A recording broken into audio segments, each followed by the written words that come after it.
بسم اللہ الرحمن الرحیم۔ جنت سیریز میں آج تیسرا عمل آپ کو بتاؤں گی، وہ عمل کہ جس کے کرنے والے سے جنت کا وعدہ کیا گیا ہے، وہ ہے اذان سننا اور اذان کا جواب دینا۔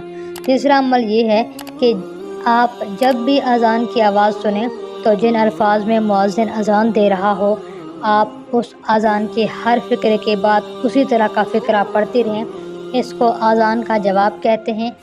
اس پر بھی بہت اجر ملتا ہے، ذرا توجہ سے سنیے۔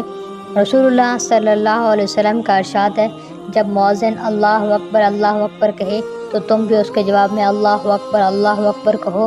جب مؤذن کہے اشہد اللہ الہ الا اللہ تو تم بھی یہی کہو، اشہد اللہ الہ الا اللہ۔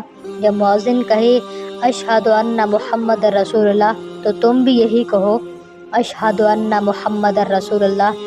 جب مؤذن کہے حی علی الصلاۃ تو اس کے جواب میں کہو لا حول ولا قوت الا باللہ۔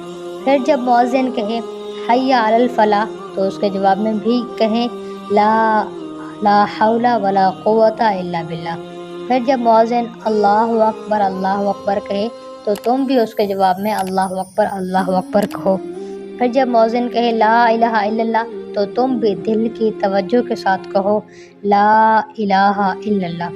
جس بندے نے ایسا کیا اس کے بارے میں حضور صلی اللہ علیہ وسلم نے فرمایا دخل الجنہ، وہ جنت میں داخل ہو گیا۔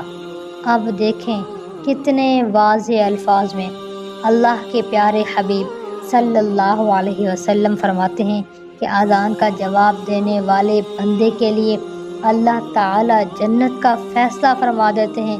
یہ کتنا سا آسان عمل ہے، کوئی روپیہ پیسہ کا مسئلہ نہیں۔ کوئی کہے جی میں تو غریب ہوں، میں کیسے یہ عمل کروں، نہیں، بلکہ صرف چند الفاظ پڑھنے پر جنت مل رہی ہے۔ جنت اس سے زیادہ اور سستی کیسے کی جا سکتی ہے؟ تو آپ سے امید ہے کہ آج سے اس عمل کو اپنا لیجیے، اذان کو توجہ سے سنیے، اس کا جواب دیجیے۔ یہ تھا تیسرا عمل۔